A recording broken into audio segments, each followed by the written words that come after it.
โชตมหาเถระสังฆบิดรแห่งพระธรรมจาริกพี่น้องเจ้าเขาราษฎรบนพื้นที่สูงด้วยความเคารพยิ่งขอถวายความเคารพพระมหาเถรานุเถระครูบาอาจารย์เจ้าจุตนจุองค์เจริญสุขเจริญธรรมพุทธบริษัททั้งหลายญาติโยมที่ได้สดับรับฟังธรรมะทางสถานีวิทยุวัดฝ่ายหินมหาวิทยาลัยเชียงใหม่ FM 104.50 เมกะเฮิรตซ์วันนี้เสียงธรรมพระธรรมจาริกวัดสลีโสดาพระอารามหลวงได้มาพบกับท่านทั้งหลายในเมื่อค่ำยามแลงในเมื่อค่ำยามเย็นในวันนี้ก็เป็นวันที่8มิถุนายนพุทธศักราช2564วันนี้ตะคืนนี้ก็มีฟ้ามีฝนตกลงฝนฟ้าตกลงมาที่อุชุบรรพตวัดสลีโสดาพระอารามหลวงแห่งนี้ก็จุ่มเย็นขึ้นมาหน่อยหนึ่งอากาศที่รุ่มร้อนก็เบาบางลงไปที่อื่นที่ไกลคงจะมีน้ำฟ้าสายฝนตกลงมากันพ่องนอบางท่านบางคนก็ขึ้นป่าขึ้นเขาที่เป็นเวลาจะต้องทำไร่ทำนาเข้าให้เข้าน้ำฟ้าต้องปลูกต้องฝังไว้กินเป็นวิถีชีวิตประจำปีประจำเดือนประจำวันที่ได้ทำกันบางท่านก็ปลูกพักไม้ไส้เครือเอาไว้กินในบ้านในเฮือนในยุควิกฤตที่เฮาท่านทั้งหลายได้ประสบภัยกันอยู่ก็ขอความสุขความเป็นห่วงนี้ฝากไว้ครับท่านทั้งหลายด้วยอาตมาภาพได้เดินทางไปป่าไปเขาหลายที่ก็หันเปิ้นปลูกข้าวให้หว่านข้าวโพดตั้งจังหวัดน่านก็ดีจังหวัดน่านนี่เป็นดินแดนบนภูเขาปลูกข้าวโพดสาลีปลูกข้าวให้ปลูกมันสำปะหลังมันตั้งก็ลงให้ลงสวนกันในช่วงนี้ฟ้าฝนก็ตกลงเป็นแห่งที่อำเภอบ่อเกลือวันนั้นฝนตกฟ้าห้องน้ำนี่ท่วมท่วมนาคงจะได้ทำนาทำไร่กันมีน้ำดินก็จุ่มก็เย็นขึ้นมานี่ก็เป็นการเดินทางที่อาตมาภาพได้ไปจาริกธรรมในล้านนาตะวันออกจังหวัดน่านเจอฝนทุกวันเลยญาติโยมสำหรับวันนี้ก่อนที่จะได้เข้ารายการได้นำเอาบทกล่าวเทิดเกียรติคุณเจ้าพระคุณสมเด็จพระพุทธชินวงศ์สุวรรณโชตมหาเถระสังฆบิดรแห่งพระธรรมจาริกพี่น้องเจ้าเขาราษฎรบนพื้นที่สูงในโครงการพระธรรมจาริกมาขึ้นต้นรายการได้ปูจาคุณท่านไปแล้ววันนี้จะได้นำเอาสุภาษิตล้านนามาฝากมาปันพี่น้องท่านทั้งหลายในต้นรายการเอาไว้เป็นธรรมเนียมเป็นข้อคิดสะกิดใจพี่น้องท่านผู้ฟังได้เกิดประโยชน์ในภายภาคหน้าสุภาษิตล้านนาวันนี้ได้นำบทที่ว่ากินน้ำอย่าลืมคนขุดบ่อกินต่ออย่าลืมคนไปเอากินน้ำอย่าลืมคนขุดบ่อกินต่ออย่าลืมคนไปเอาได้ดื่มน้ำแล้วอย่าลืมนึกถึงคนขุดบ่อได้กินไข่ตัวต่ออย่าลืมนึกถึงคนไปเอาความหมายก็ คือฮื้อบำเพ็ญกตัญญูกตเวทิตาธรรมสร้างความกตัญญูกตเวทิตาธรรมนิมิตังสาธุรูปนังความกตัญญูเป็นเครื่องหมายของคนดีในสุภาษิตบทนี้ท่านอาจารย์สนันธรรมธิสำนักส่งเสริมศิลปวัฒนธรรมมหาวิทยาลัยเชียงใหม่เปิ้นได้ประพันธ์เป็นข้าวไว้ว่ายามเมื่อกินน้ำอย่าลืมถามหาโคนคุดทาราบ่อดินหินสร้างกินต่อก็ตามเพื่องามดังอ้างไผไปเตหังต่อนั้น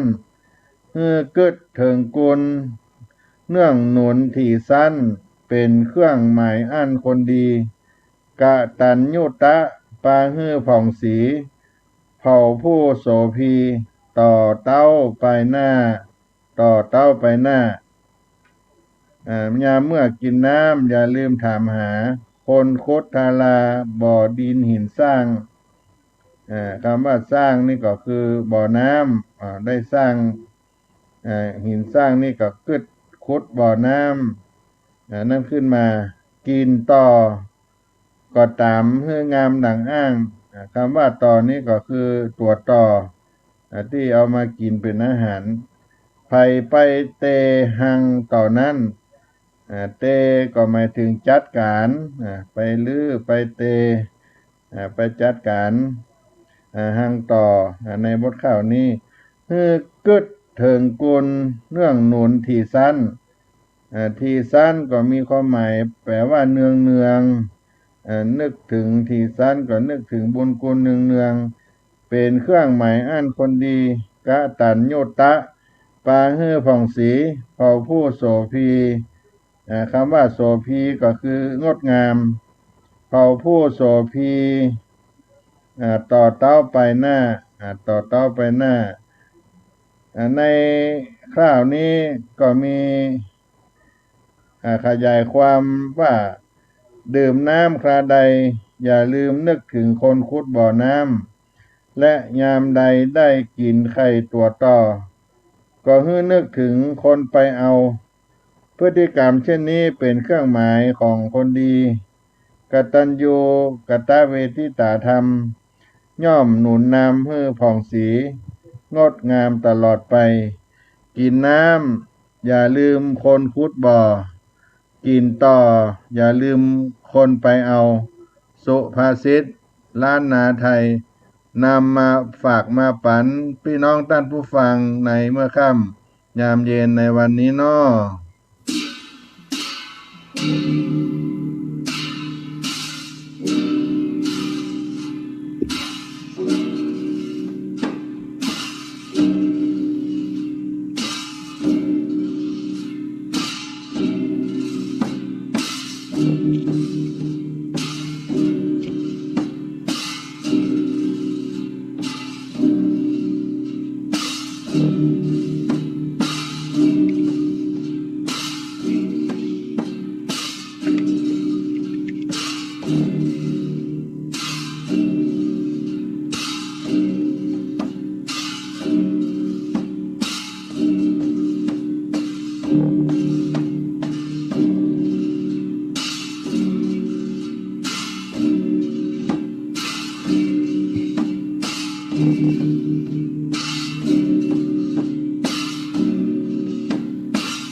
ญาติโยมท่านสาธุชนทั้งหลาย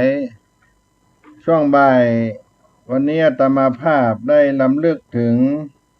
101 ปีชาตการเจ้าพระคุณสมเด็จพระพุทธชินวงศ์ สุวรรณโชตามหาเถระอดีตเจ้าวาดวัดเบญจมบพิตรดุสิตวนารามอดีตเจ้าคณะใหญ่หุ่นเหนืออดีต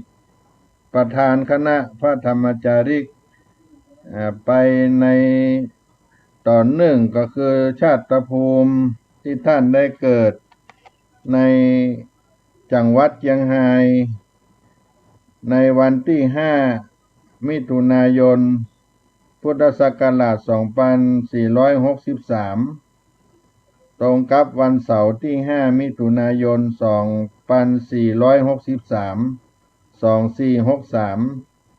ตรงกับวันแรม4ค่ำเดือน7ปีวอกก็เป็นเดือน9บ้านเฮาทางเหนือในที่บ้านนางแลตำบลนางแลอำเภอเมืองจังหวัดเชียงรายมารดาชื่อแม่อุ้ยขันแก้วเวียงมูลนามบิดาป้อโยมป้อชื่อป้ออุ้ยน้อยจีวงเรืองศรีเป็นป้อเป็นแม่ของเปิ้นได้บรรพชาเป็นสามเณรแล้วก็เข้าไปสู่วัดเบญจมาบพิตรจากจังหวัดเชียงรายสู่วัดเบญจมาบพิตรท่านได้เกิดมาแต่เดิมนั้นตามใบลานจาตาเกิดอาจารย์ผู้ที่ได้เขียนไว้ใส่นามว่าเด็กชายดวงทิพย์แต่ว่าไปหลังมาแม่อุ้ยขันแก้วเปิ้นก็ใส่ชื่อว่าคำอ้ายเพราะเป็นลูกคนเก้าหัวปีใส่ชื่อว่าคำอ้ายก็ใจชื่อคำอ้ายนี้ตลอดมาจนถึงเป็นสามเณรก็ใจสามเณรคำอ้ายจนเข้าไปอยู่ที่วัดเบญจมาบพิตรกรุงเทพมหานครได้เปลี่ยนชื่อเป็นสุวรรณตามฉายาที่พระอุปัชฌาย์ได้ตั้งใส่ฉายาว่าสุวรรณโชโตสุวรรณโชโตชื่อนั้นก็ตามฉายาที่พระอุปัชฌาย์ได้ตั้งให้ก็เป็นบุญกุศลที่สามเณรคำอ้ายหรือพระภิกษุสุวรรณที่ได้เข้าไปสู่เมืองใหญ่เมืองหลวงได้อุปสมบทเป็นพระภิกษุใส่นามว่าสุวรรณโชโตอยู่ในวัดเบญจมาบพิตรอันเป็นที่รุ่งเรืองในการศึกษาในสมัยนั้นท่านได้บวชตามประเพณีบวชเรียนการบวชท่านก็บวชถูกต้องตามประเพณีเพื่อการศึกษาเล่าเรียนต้องศึกษาหาความรู้ให้สูงขึ้นแล้วก็ให้มันกว้างขวางไปแล้วก็ให้ลึกซึ้งที่สุดให้ดีกว่าเมื่อยังบ่ได้บวชในเชิงปฏิบัติผู้บวชก็ต้องศึกษาในพื้นฐานเฮียก่อนได้ศึกษาในเรื่องไตรสิกขาก็คือศึกษาเรื่องศีลเรื่องวินัยบัญญัติเพื่อจะได้รู้ว่าเป็นสิ่งใดที่ภิกษุควรกระทำสิ่งใดที่บ่ควรกระทำในความประพฤติเป็นอาจินเรียกว่าศีลสิกขาในไตรสิกขาข้อที่1ข้อที่2ในการศึกษาวิธีฝึกจิตให้อยู่ในความสงบสมกับคำว่าสมณะซึ่งแปลว่าผู้สงบจิตที่ฝึกดีแล้วย่อมนำสุขมาให้จิตที่ฝึกดีแล้วย่อมชนะศัตรูภายในความสามารถผจญมารได้ชนะศัตรูภายในสามารถผจญมารได้ในการทุกเมื่อเรียกว่าจิตตสิกขาข้อที่3การศึกษาอบรมวิชาความรู้หูทั่วหูข้างหน้าหูก่อนหูออกเรียกว่าปัญญาสิกขาอันนี้เป็นการศึกษาวิชาพื้นฐานผู้บวชจะต้องรู้ต้องเรียนใน3ข้อนี้เรื่องศีลเรื่องวินัยบัญญัติ การศึกษาในด้านจิตใจให้เกิดความสงบได้สมกับความเป็นสมณะ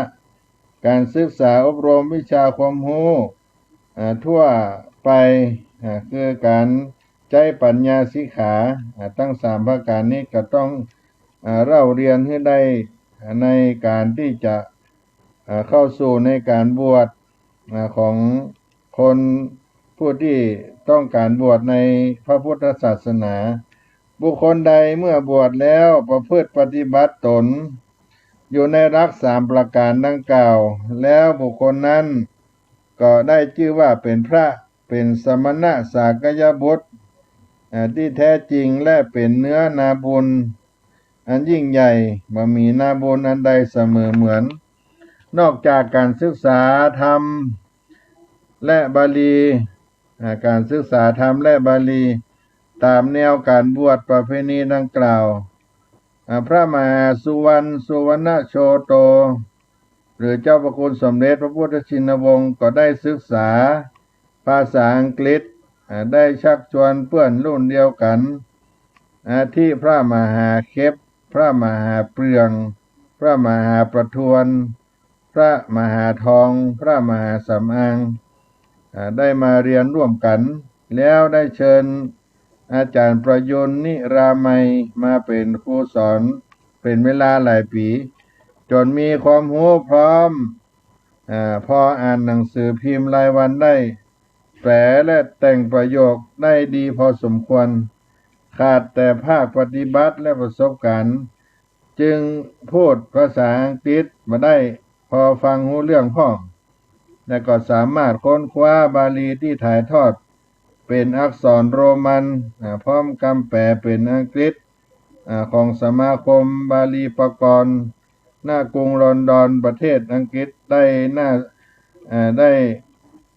แล้วก็น่าเสียดายถ้าท่านมีโอกาสไปอยู่ประจำในประเทศที่ใช้ภาษาอังกฤษสักระยะหนึ่งก็จะใช้ภาษาอังกฤษได้ดีโลกทัศน์ที่กว้างขวางอยู่แล้วจะกว้างไกลออกไปอีกอย่างใดก็ตามการเรียนภาษาอังกฤษของท่าน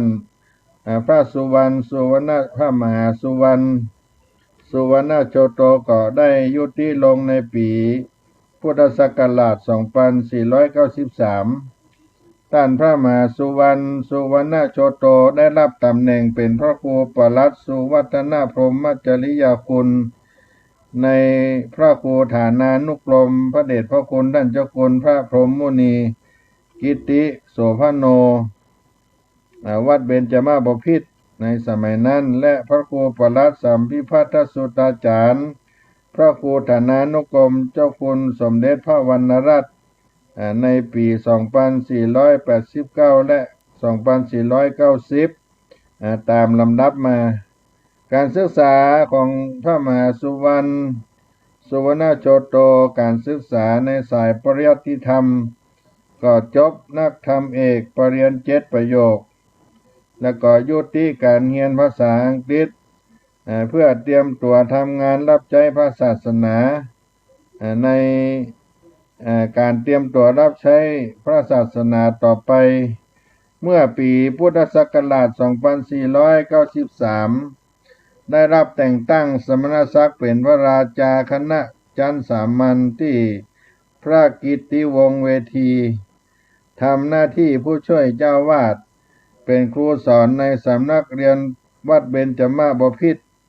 และเป็นเลขานุการสังฆมนตรีว่าการองค์การศึกษามาตั้งแต่ปีพุทธศักราช 2487 เป็นต้นมา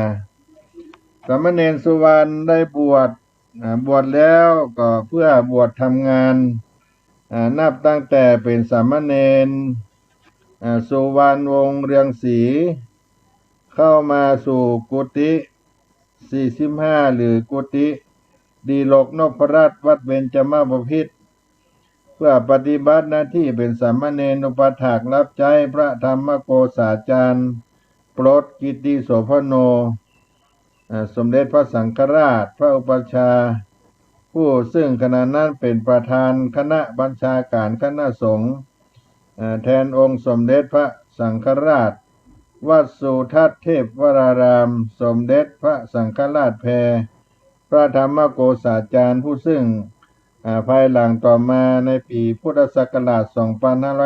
2503 ได้รับการสถาปนาขึ้นเป็นสมเด็จพระสังฆราชองค์ที่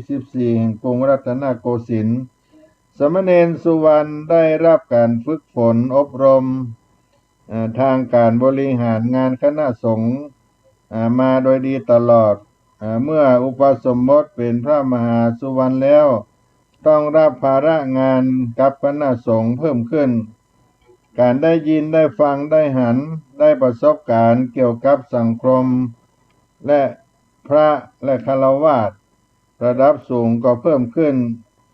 ซึ่งหาเรียนจากตำราใดๆบ่ได้จึงเป็นทรัพยากรบุคคลของคณะสงฆ์เมื่อปรากฏชัดว่าเป็นผู้อุทิศตนเพื่อศาสนาอย่างแท้จริงแล้วคณะสงฆ์ก็จึงมอบหมายให้ปฏิบัติในตำแหน่งต่างๆโดยเป็นผู้ได้รับหน้าที่งานเกี่ยวกับงานบริหารสงฆ์งานการปกครองการศึกษาการเผยแพร่การสาธารณูปการการวิเทศสัมพันธ์งานประชาสงเคราะห์การเงินเหล่านี้เป็นต้นได้แบ่งออกอยู่7อย่างและตำแหน่งการงานที่สำคัญที่ได้รับมอบหมายนั่นก็คือเป็นพระอุปัชฌาย์ในการอุปสมบทแก่กุลบุตรได้ทั่วประเทศ2,503 ญาติโยมเป็นผู้ที่บวชอุปสมบทแก่กุลบุตรได้ทั่วประเทศแล้วก็เป็นเจ้าอาวาสวัดเบญจมาบพิตรในปี 2505 และเป็นเจ้าคณะภาค 6ดูแลจังหวัดลำปางเชียงรายแพร่น่านปี 2508 ถึง 2525 ได้รับตำแหน่งเป็นเจ้าคณะใหญ่หนเหนือ 16 จังหวัดตั้งแต่ปีพ.ศ. 2526 เป็นต้นมานี่ก็เป็นตำแหน่งงานที่สำคัญที่เจ้าพระคุณสมเด็จพระพุทธชินวงศ์ได้รับมอบหมายให้ปฏิบัติหน้าที่ที่สำคัญต่างๆแล้วอีกประการหนึ่งนอกจากท่านได้ดูแลงานคณะสงฆ์มีความรับผิดชอบจะต้องอุทิศชีวิตเวลาควบคุมดูแลงานต่างๆเมื่อไปด้วยดีในการสังคมสงเคราะห์เจ้าคุณสมเด็จพระพุทธชินวงศ์ก็ได้เป็นผู้ก่อตั้งคณะพระธรรมจาริกและก็เป็นประธานคณะพระธรรมจาริกตามคำอาราธนาของกรมประชาสงเคราะห์ในปีพุทธศักราช 2508 จนถึง 2537 ท่านได้ถึงมรณภาพไปเป็นงานที่โครงการพระธรรมจาริกเขาได้ตั้งขึ้นมาเมื่อปีพุทธศักราช 2508 ที่เจ้าพระคุณสมเด็จได้รับภาระงานกับพี่น้องราษฎรบนพื้นที่สูงที่ได้มีอายุยืนยาวมาจนปัจจุบันนี้56 ปีจนถึงปัจจุบันความเป็นพระธรรมจาริกก็ยังมั่นคงอยู่มาโดยตลอดโดยเฉพาะการทำงานบนเขาบนดอยเท้าความถึงเมื่อการที่ท่านทั้งหลายได้ยินคำว่าพระธรรมจาริกพระธรรมจาริกนี้ซึ่งสืบเนื่องในการก่อตั้งโครงการที่นายประสิทธิ์ดิษวัฒน์หัวหน้ากองสงเคราะห์เจ้าเขากรมประชาสงเคราะห์ได้ลาราชการมารับ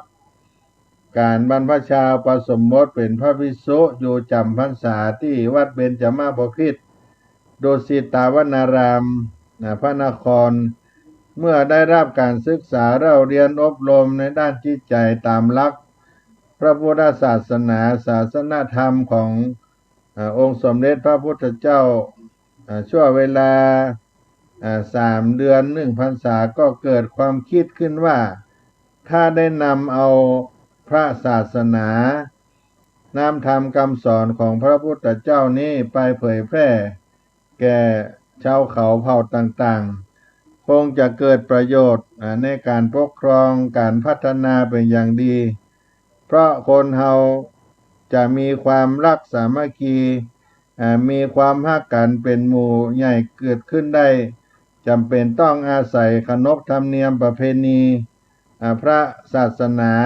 เป็นเครื่องผูกสมานน้ำใจให้เข้าใจกันได้เป็นประการสำคัญก็จึงได้นำเอาเรื่องการที่จะอาราธนาภิกษุไปประจำตามหมู่บ้านเจ้าเขาเผ่าต่างๆซึ่งกรมประชาสงเคราะห์ได้ไปตั้งนิคมช่วยพัฒนาอยู่แล้วนั้นเข้าปรึกษากับสมเด็จพระพุทธชินวงศ์ขณะนั้นได้ดำรงตำแหน่งเป็นพระธรรมกิติโสพลเจ้าวาดวัดเบญจมาบพิตรดุสิตวนารามพระธรรมกิติโสพลได้พิจารณาแล้วเห็นว่าเป็นข้อเสนอที่ดีมีประโยชน์มากเพราะนอกจากจะอำนวยประโยชน์ให้กับการประกาศพระศาสนธรรมแล้วพระพุทธศาสนาคงได้แพร่กระจายให้มากขึ้นไปได้แพร่หลายขึ้นไปเป็นโอกาสที่พระภิกษุสงฆ์ได้ใช้เวลาที่ว่างในการศึกษาเราเรียนเพราะระยะเวลาที่ปฏิบัติงานเป็นสมัยปิดภาคเรียนฤดูร้อนได้ออกจาริกไปปฏิบัติหน้าที่ช่วยเหลือประชาชนตลอดถึงประเทศชาติตามสมควรแก่สมณวิสัยอีกส่วนหนึ่งที่ควรกระทำอันหนึ่งโดยเหตุที่พระธรรมกิติโสพลหรือเจ้าพระคุณสมเด็จพระพุทธชินวงศ์ได้รับมอบหมายหน้าที่จากศูนย์ชุมนุมส่งเสริมวัฒนธรรมไทยอันมีปลัดกระทรวงการศึกษาธิการเป็นประธานคณะกรรมการอำนวยการศูนย์ได้รับหน้าที่เป็นประธานอนุกรรมการสาขาวัฒนธรรมทางด้านจิตใจเจ้าพระคุณสมเด็จพระพุทธชินวงศ์หรือว่าพระธรรมกิติโสพลในครั้งนั้นก็ได้มอบหมายให้พระศรีวิสุทธิวงศ์วัดเบญจมาบพิตรในฐานะเป็นอนุกรรมการสาขาวัฒนธรรมทางด้านจิตใจรูปหนึ่งประสานงานร่วมกับนายประสิทธิ์ดิษวัฒน์หัวหน้ากองสงเคราะห์ชาวเขาได้ปรึกษาหารือกันได้วางหลักการเพื่อดำเนินการเรื่องนี้ในขั้นทดลองขึ้นแล้วได้นำเสนอกรมประชาสงเคราะห์เพื่อพิจารณาอนุมัติในหลักการขั้นได้รับความเห็นชอบในหลักการจากกรมประชาสงเคราะห์แล้วพระศรีวิสุทธิวงศ์ร่วมกับเจ้าหน้าที่กองสงเคราะห์เจ้าเขากรมประชาสงเคราะห์ได้เดินทางไปตรวจหมู่บ้านเจ้าเขาเผ่าแมวเผ่ามงที่นิคมภูลมโลหมู่บ้านทับเบิกและหมู่บ้านป่ายาบอำเภอหล่มเก่าจังหวัดเพชรบูรณ์เพื่อศึกษาหาข้อมูลต่างๆแล้วนำมาประมวลร่างเป็นโครงการเพื่อดำเนินงานในขั้นทดลองมีเมื่อปีพุทธศักราช 2508 ครั้นแล้วนายประสิทธิ์ดิษวัฒน์ก็ได้นำเสนอกรมประชาสงเคราะห์เพื่อพิจารณาอนุมัติดำเนินการต่อไปกรมประชาสงเคราะห์ได้พิจารณาแล้วอนุมัติดำเนินการได้ส่วนเจ้าพระคุณสมเด็จพระพุทธชินวงศ์หรือพระธรรมกิติโสพลในครั้งนั้นก็ได้นำโครงการที่ร่างขึ้นนั้นเข้าสู่ที่ประชุมอนุกรรมการสาขาวัฒนธรรมทางจิตใจได้รับทราบเช่นเดียวกันก็เพราะเหตุที่พระภิกษุสงฆ์ที่ออกไปปฏิบัติงานในการพัฒนานี้เป็นการไปปฏิบัติภารกิจประจำวันแบบจาริกสั่งสอนธรรมแก่ชาวเขา คือว่าอาจจะรวมกลุ่มกันสอนหรือแยกย้ายกันไปแต่ละรูป2 รูปก็ได้ตามความเหมาะสมเพื่อให้เหมาะสมสอดคล้องกับการงานที่ออกไปปฏิบัติเจ้าคุณสมเด็จพระพุทธชินวงศ์หรือพระธรรมกิตติโสพลในสมัยนั้นกับพระศรีวิสุทธิวงศ์ซึ่งได้ปรึกษาหารือตกลงการตั้งชื่อได้ตั้งชื่อภิกษุที่ออกไปปฏิบัติงานนี้ว่าพระธรรมจาริกคณะนี้เรียกว่าพระธรรมจาริกที่ออกไปตามหมู่บ้านเจ้าเขาศรัทธาญาติโยมทั้งนี้เพื่อต้องตามพระพุทธได้ต้องตามพุทธภาษิตที่พระพุทธองค์ได้ตรัสแก่สาวกรุ่นแรกที่ส่งไปประกาศพระพุทธศาสนาว่าจรถาภิกขเวจาริกังพหูชนะหิตายะพหูชนะสุขายะโลกานุกัมปายะเทเสทะภิกขเวธัมมังเป็นอาทิก็มีความหมายว่าดูก่อนภิกษุทั้งหลายเธอทั้งหลายจงเที่ยวไปจงแสดงธรรมเพื่อประโยชน์เพื่อความสุขแก่ชนหมู่มากเพื่ออนุเคราะห์แก่ชาวโลกดังนี้เป็นต้นด้วยเหตุดังกล่าวคำว่าพระธรรมจาริกก็ปรากฏเกิดขึ้นแก่ชาวโลกตั้งแต่ปีพุทธศักราช 2508 จนถึงปัจจุบันนี้ศรัทธาญาติโยมท่านทั้งหลายก็มีวัตถุประสงค์เพื่อเข้าไปในการสัมพันธ์ในด้านจิตใจให้กับพี่น้องเจ้าเขาโดยสอดคล้องกับการดำเนินงานโครงการพัฒนาสงเคราะห์เจ้าเขาและก็ได้รวบรวมข้อมูลในการศึกษาหาวิธีที่จะดำเนินการระยะยาวต่อไปในโครงการพระธรรมจาริกที่ได้ดำเนินการในครั้งนั้นเพื่อให้มีหลักธรรมประจำใจได้นับถือพระพุทธศาสนามีหลักธรรมศีลธรรมประจำใจมีความรักความเคารพหวังดีมีความจงรักภักดีต่อประเทศชาติศาสนาพระมหากษัตริย์ให้เกิดมีทัศนคติที่ดีงามต่อเจ้าหน้าที่ของรัฐตลอดถึงประเทศชาติไทยด้วยสามัญสำนึกว่าเฮานั้นก็เป็นชาวไทยที่ได้นับถือพระพุทธศาสนาเช่นเดียวกันสำหรับพี่น้องราษฎรบนพื้นที่สูงหรือพี่น้องชาวเขาที่ได้เข้าไปในโครงการพระธรรมจาริกแล้วก็ได้บำบัดทุกข์บำรุงสุขแก่พี่น้องบนดอยให้ได้มีความสุขกายสุขใจต่อไป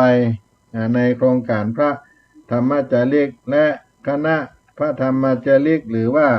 พระธรรมจาริกก็บังเกิดขึ้นมาตั้งแต่ปี 2508 เป็นต้นมาโดยเจ้าประคุณสมเด็จพระพุทธชินวงศ์สุวรรณโชตมหาเถระอันนี้ญาติโยมทั้งหลายก็ได้ได้จ๋าพี่น้องศรัทธาได้ฟังในประวัติการของเจ้าคุณสมเด็จพระพุทธชินวงศ์ไว้ในมาถึงที่โครงการพระธรรมจาริกกำเนิดความเป็นพระธรรมจาริกที่คณะสงฆ์ได้ขึ้นไปประกาศพระพุทธศาสนาในบนพื้นที่สูงบนป่าบนดอยตามหมู่บ้านราษฎรบนพื้นที่สูงหรือหมู่บ้านเจ้าเขาในสมัยนั้นเป็นการเข้าสู่บนดอยเป็นครั้งแรกในปี 2508 ก็พักกันสักกรรมก่อนเนาะได้ฟังธรรมคีตาธรรมจาริกธรรมของพระธรรมจาริกพักกันสักกรรมก่อนเนาะ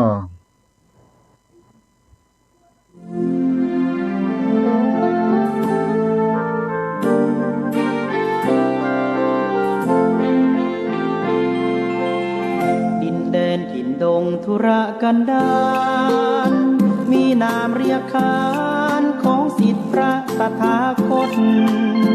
ผู้ออกเผยแผ่ธรรมะแก่ผู้ชนมิให้มองมนปลดทุกข์ด้วย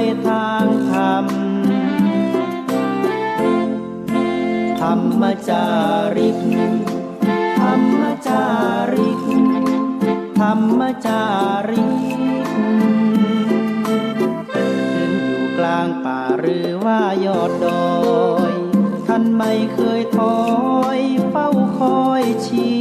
นำให้ใช้ธรรมะขององค์พระพุทธธรรมให้ใจสุขล้ำน้อมนำทำกรรมดีธรรมจาริกธรรมจาริกธรรมจาริกเร่งพัฒนาการอยู่การกินให้มีชีวิตสุขสันต์เปรมปรีพบแสงสว่างส่องทางสร้างความดีให้มีความสุขความทุกข์หายไปธรรมจาริกธรรมจาริกธรรมจาริก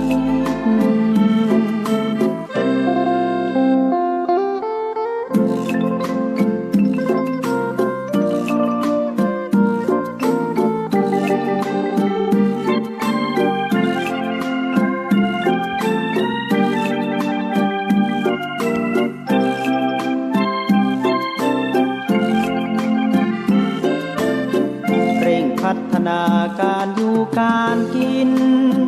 ให้มีชีวิตสุขสันต์เปรมปรี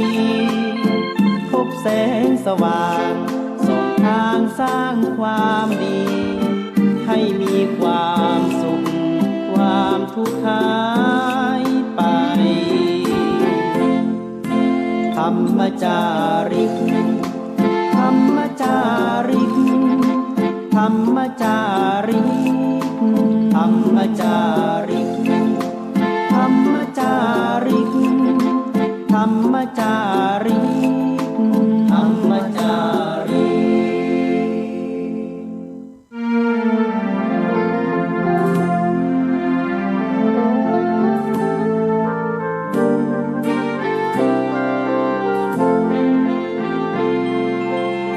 ดินแดนถิ่นดงธุรกันดารมีนามเรียกขานของศิษย์พระตถาคตผู้ออกเผยแผ่ธรรมะแก่ผู้ราชนมิให้มองมนปลดทุกข์ด้วยทางธรรมธรรมจาริกธรรมจาริกธรรมจาริกถึงอยู่กลางป่าหรือว่ายอดดอยท่านไม่เคยถอยเฝ้าคอยชี้นำให้ใช้ธรรมะขององค์พระพุทธธรรมให้ใจสุขล้ำน้อมนำทำกรรมดีธรรมจาริกธรรมจาริกธรรมจาริกเร่งพัฒนาการอยู่การกินให้มีชีวิตสุขสันต์เปรมปรีพบแสงสว่างส่องทางสร้างความดีให้มีความสุขความทุกข์หายไปธรรมจาริกธรรมจาริกธรรมจาริก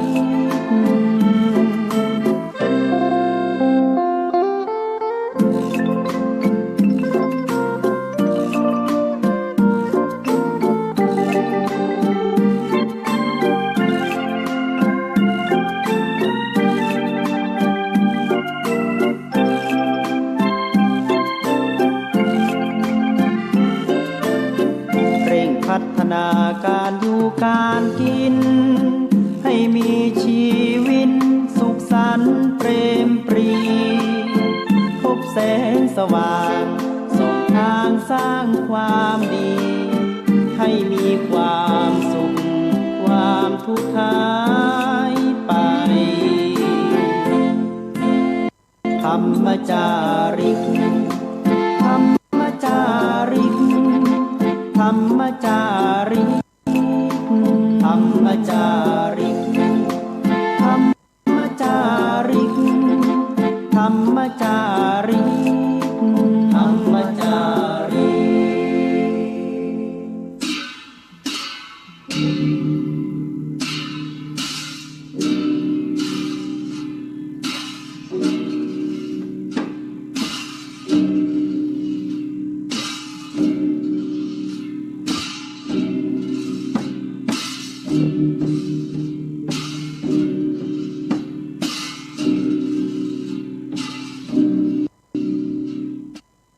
ศรัทธาญาติโยมท่านผู้ฟังทั้งหลายอาตมาภาพได้นำเอาอัตชีวประวัติเจ้าพระคุณสมเด็จพระพุทธชินวงศ์ปฐมประธานคณะพระธรรมจาริกอดีตเจ้าอาวาสวัดเบญจมาบพิตรดุสิตวนารามเป็นปฐมสมเด็จของคนเหนือในแผ่นดินล้านนาไทยรูปแรกในกรุงรัตนโกสินทร์ที่ได้รับการสถาปนาเป็นสมเด็จรูปแรกของล้านนาไทยของเฮาท่านได้เกิดที่จังหวัดเชียงรายบ้านนางแลอำเภอเมืองจังหวัดเชียงรายเข้าสู่วัดเบญจมาบพิตรได้ปฏิบัติศาสนกิจต่างๆได้ห้ำได้เฮียนจนจบปริญญาธรรม7ประโยคนักธรรมเอกเป็นเจ้าอาวาสวัดเบญจมาบพิตรเป็นเจ้าคณะใหญ่หนเหนือเป็นผู้ก่อตั้งคณะพระธรรมจาริกเพื่อเดินทางไปเผยแผ่พระพุทธศาสนาในกลุ่มชนเจ้าเขาในเขตภาคเหนือได้รับเป็นประธานคณะพระธรรมจาริกโดยความเห็นชอบของกรรมการมหาเถรสมาคมตามกรรมราตนาของกรมประชาสงเคราะห์ซึ่งเป็นงานที่เสริมการพัฒนาการสงเคราะห์เจ้าเขาของรัฐบาลปี 2508 จนถึง 2537 ที่เจ้าพระคุณสมเด็จได้ดำรงตำแหน่งเป็นผู้สถาปนาโครงการพระธรรมจาริกนั้นขึ้นมาแล้วในปีพุทธศักราช 2513 นั้นได้จัดตั้งศูนย์อบรมพระพุทธศาสนาแก่พระภิกษุสามเณรเจ้าเขาณวัดศรีโสดาจังหวัดเชียงใหม่ปี 2513 เพื่อสนับสนุนพระภิกษุสามเณรเจ้าเขาได้รับการศึกษาอบรมด้วยด้านพระปริยัติธรรมและสายสามัญขั้นพื้นฐานจนถึงระดับปริญญาตรีและเข้าเฝ้าฝึกอบรมเป็นพระธรรมจาริกก่อนที่จะเดินทางไปเผยแพร่ในการเผยแพร่งานพระพุทธศาสนาแก่เจ้าเขาร่วมกับพระธรรมจาริกได้ก่อตั้งมูลนิธิพระพุทธศาสนาแก่ชนถิ่นกันดารเพื่อนำดอกผลสนับสนุนงานเผยแพร่พระพุทธศาสนาในถิ่นกันดารโดยระดมทุนรูปแบบต่างๆเพื่ออุปถัมภ์การดำเนินงานพระธรรมจาริกให้เกิดประโยชน์สูงสุดแก่สังคมประเทศชาติพระศาสนา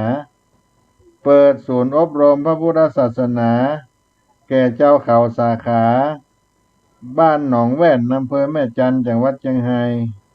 เป็นประธานในการบรรพชาอุปสมบทพระภิกษุสามเณรทั่วประเทศไทยจนถึงวาระสุดท้ายท่านได้ทำการทำงานเจ้าคุณสมเด็จพระพุทธชินวงศ์ได้รับสถาปนาขึ้นเป็นสมเด็จพระราชาคณะในราชทินนามในจารึกในสุพรรณบัตรว่าสมเด็จพระพุทธชินวงศ์จุฬาลงกรณ์สมเด็จพระพุทธชินวงศ์จุฬาลงกรณรังสิตกิติโสพลวรางกูลวิบูลย์ศรีลาจารย์มิมลคีรีชนพหุละหิเตสีตรีปิฎกวราพรอุดรมหาคณะประธานาธิศรบวรสังฆารามคามวาสีอรัญญาวาสีสถิตณวัดเบญจมาบพิตรดุสิตวนารามราชวรวิหารพระอารามหลวง จงเจริญทีขายุจิรัตถิติการในพระพุทธศาสนาเทินได้สถาปนาเป็นสมเด็จพระราชาคณะในปีพุทธศักราช 2532 ศรัทธาญาติโยมสมเด็จพระพุทธชินวงศ์สุวรรณสุวรรณโชโตที่อาตมาภาพได้นำเอาชีวประวัติมามาจากให้ฟังในเสียงธรรมพระธรรมจาริกโดยโอกาสที่ครบรอบชาติการ101 ปีเปิ้นเกิดวันเสาร์ที่5 มิถุนายน 2463ญาติโยม2463 มาถึง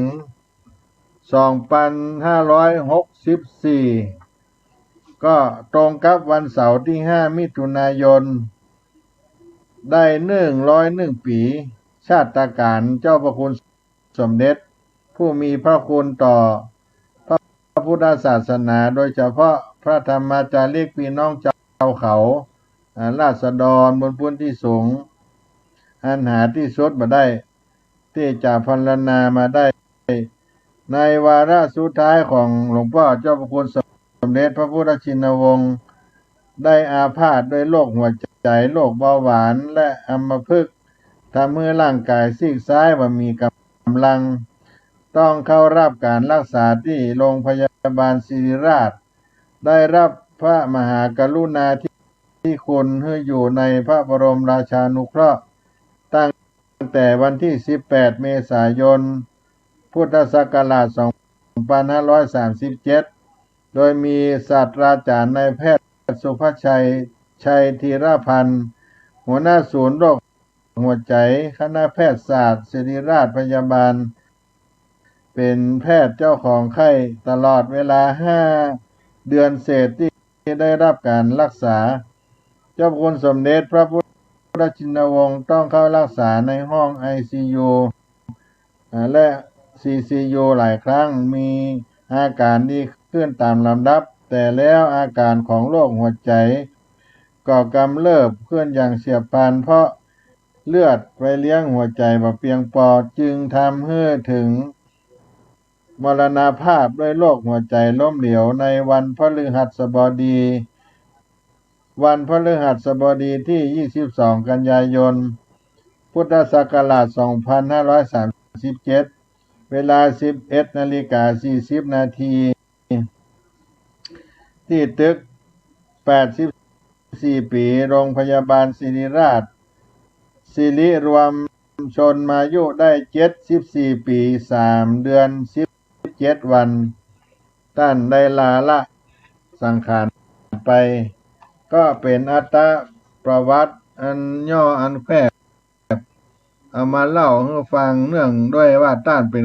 คนเมืองเหนือคนล้านนาไทยเฮาเกิดในจังหวัดจังไห้และที่สำคัญงานที่โดดเด่นก็คืองานพระธรรมจารีกที่มีคุณูปการต่อพี่น้องเจ้าเขาเป็นอย่างยิ่งอาตมาภาพได้นำมามาเล่ามาจาด้วยโอกาสที่ท่านได้มีอายุในชาติการครบ101 ปีในวันที่5 มิถุนายนที่ผ่านมาที่ถวายโดยพระเดชพระคุณหลวงพ่อพระเทพกิติเวทีเป็นเจ้าภาพประธานพระเดชพระคุณหลวงพ่อพระเทพโกศลเป็นประธานรับการถวายการบูรณะในครั้งนี้ก็ขอกราบอนุโมทนาคณะวัดเบญจมาบพิตรโดยโดยท่านเจ้าคุณพระเทพกิติเวทีเป็นต้นเป็นประธานที่ได้เมตตาล้ำลึกถึงพระสังฆบิดรของพระธรรมจารีกในครั้งนี้ตัวลูกหลานสามเณรเจ้าเขาก็ซาบซึ้งในน้ำใจอันดีงามนี้จะเลือกไว้เป็นอย่างยิ่งและในอนาคตก็คงจะได้มาพัฒนาตามแนวของเจ้าคุณสมเด็จพระพุทธชินวงศ์หน้าวัดสลีโสดานี้อีกต่อไปวันนี้เสียงธรรมพระธรรมจาริกก็ขอล่ำลาพี่น้อง อาท่านทั้งหลายไว้เพียงเท่าอี้ก่อนได้เราได้จ๋าเป็นการเทิดเกียรติคุณเจ้าประคุณสมเด็จพระพุทธชินวงศ์เอาไว้ในชาตการ101 ปีวันที่5 มิถุนายน 2564แต่ได้นำเอามามาจาในวันนี้เนื่องจากวันเสาร์ที่5นั้นบ่ได้อยู่ในช่วงเวลาในการออกรายการเสียงธรรมพระธรรมจาริกวันนี้ในต้ารายการก็ขอบุญสมปานเจ้าพระคุณสมเด็จพระพุทธชินวงศ์ปกปักรักษาทุกท่านทุกคนได้อยู่เย็นเป็นสุขกันทั่วหน้าทุกท่านทุกคนสมเด็จพุทธจินวงศามวยมิ่งกาญาสมเด็จพุทธจินวงศามวยมิ่งกาญาจากลาโลกใต้18บุญกุศลได้74 ปีบุญมีที่ไว้จากลาไปมะม้อยขอบุญธรรมะเอาใหม่เนาะสมเด็จพุทธจินวงศามวยมิ่งกาญาจากลาโลกใต้74 กว่าปีบุญมีที่ไว้พระจากลาไปมะม้อยธรรมจารีกังนั่งใจต่ำก้อยห้ามถึงไฟห้อยอะไรขอบุญส่งโยพระตนบุญใสเสวยสุขในนิพพานเวียงแก้วนิพพานเวียงแก้วพระธรรมจาริกวัดศรีโสดาพระอารามหลวงขอรำลึกถึงบุญคุณท่านไว้ณโอกาสนี้ขอให้ท่านผู้ฟังที่ได้รับฟังเสียงธรรมพระธรรมจาริกจงอยู่เย็นเป็นสุขกันต้นหน้าได้พบกันในครั้งต่อไปวันนี้มีโชคมีใจกันจุผู้ในคนเนอจัตตาโลธรรมาวะทันโตอายุวันโนมะลาของสิทธิพระตถาคตผู้ออกเผยแผ่ธรรมะแก่ผู้ราชนมิให้มองมนปลดทุกข์ด้วยทางธรรมธรรมจาริกธรรมจาริกธรรมจาริกถึงอยู่กลางป่าหรือว่ายอดดอยท่านไม่เคยถอยเฝ้าคอยชี้นำให้ใช้ธรรมะขององค์พระพุทธธรรมให้ใจสุขล้ำน้อมนำทำกรรมดีธรรมจาริกธรรมจาริกธรรมจาริกเร่งพัฒนาการอยู่การกินให้มีชีวิตสุขสันต์เปรมปรีพบแสงสว่างส่องทางสร้างความดีให้มีความสุขความทุกข์หายไปธรรมจาริกธรรมจาริกธรรมจาริก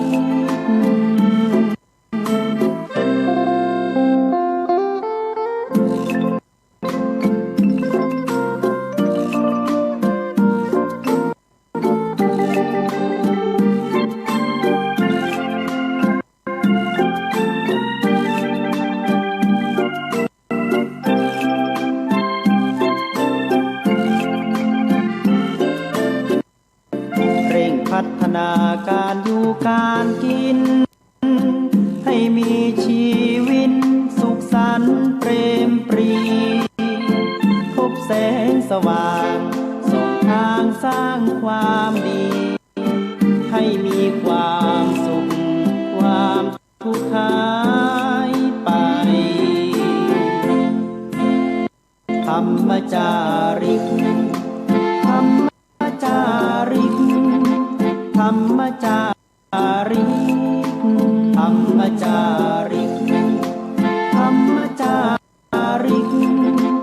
รรมจารีธรรมจารี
นธรรมวัดฝายหินอำเภอเมืองจังหวัดเชียงใหม่คลื่น FM 104.5 เมกะเฮิรตซ์ดำเนินรายการโดยพระ